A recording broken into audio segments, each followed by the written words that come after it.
यहाँ पे सबसे पहले देखेंगे असम। असम का जो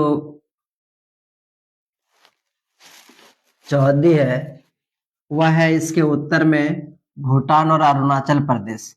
भूटान एक देश है, जबकि अरुणाचल प्रदेश भारत का ही राज्य है।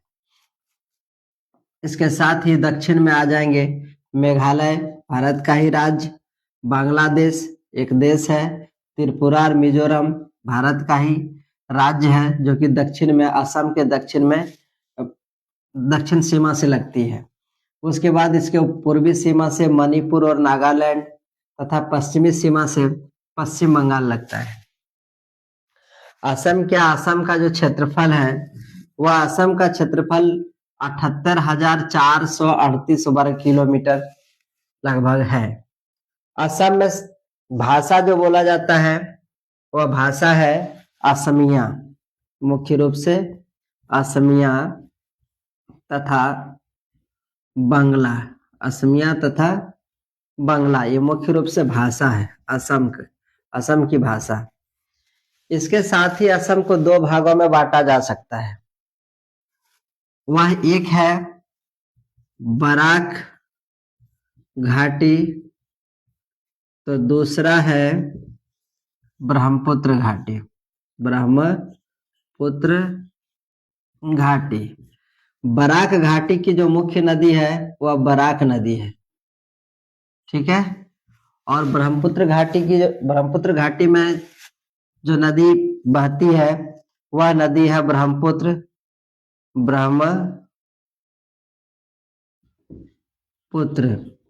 जो असम की प्रमुख नदी ब्रह्मपुत्र है, और ब्रह्मपुत्र नदी भारत की सबसे चौड़ी नदी है, ठीक है।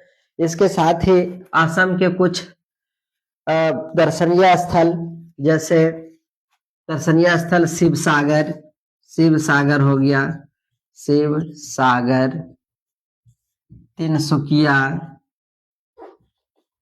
तिनसुकिया। तो शिव सागर जो है,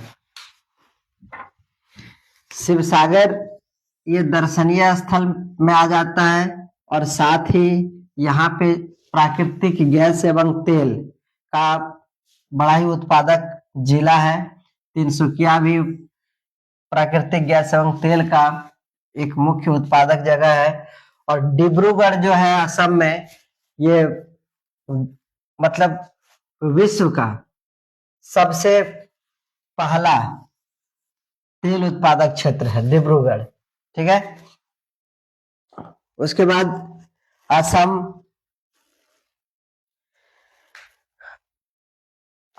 एक सदन वाला राज्य है, यानी सिर्फ यहाँ पे विधानसभा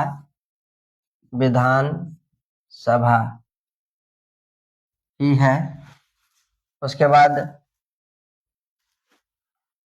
असम में जो मुख्य रूप से फसल होता है वह चाय की खेती, धान की खेती, पटसन की खेती इत्यादि होती है। तो साथ ही आप गाइस बताएंगे कि असम की राजधानी कहाँ है, वो कमेंट करके बताएंगे।